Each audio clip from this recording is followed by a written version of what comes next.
ଆପଣଙ୍କ ପରିବାରରେ ଆର୍ଥିକ ସ୍ଥିତି ଯେତେ ଭଲ ଥାଉ ନା କାହିଁକି, ଆପଣଙ୍କ ପରିବାରରେ ଆର୍ଥିକ ସ୍ଥିତି ଯେତେ ଖରାପ ଥାଉ ନା କାହିଁକି, ଯଦି ଆପଣଙ୍କର ମାନସିକ ସ୍ଥିତି ଭଲ ଥାଏ ନା, ତାହେଲେ ଆପଣଙ୍କର ଆର୍ଥିକ ସ୍ଥିତି ଭଲ ଥାଉ କିମ୍ବା ନଥାଉ କିଛି ମାନେ ରଖେ ନାହିଁ।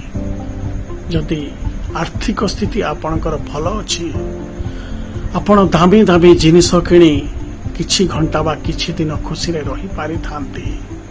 କିନ୍ତୁ ଯଦି ମାନସିକ ସ୍ଥିତି ଆପଣଙ୍କର ଭଲ ଅଛି ନା, ତାହେଲେ ଆପଣ ଦାମୀ ଦାମୀ ଜିନିଷ ନ କିଣିବି ସୁଦ୍ଧା ସବୁଦିନ ଖୁସିରେ ରହିଥାନ୍ତି। ମାନସିକ ସ୍ଥିତି ଭଲ ଥିଲେ ଆର୍ଥିକ ସ୍ଥିତି ଆପେ ଆପେ ସୁଧୁରିଯାଏ। ସେଥିପାଇଁ ମାନସିକ ସ୍ଥିତି ମଜବୁତ ରଖନ୍ତୁ, ଆର୍ଥିକ ସ୍ଥିତି ଆପେ ଆପେ ସୁଧୁରିଯିବ।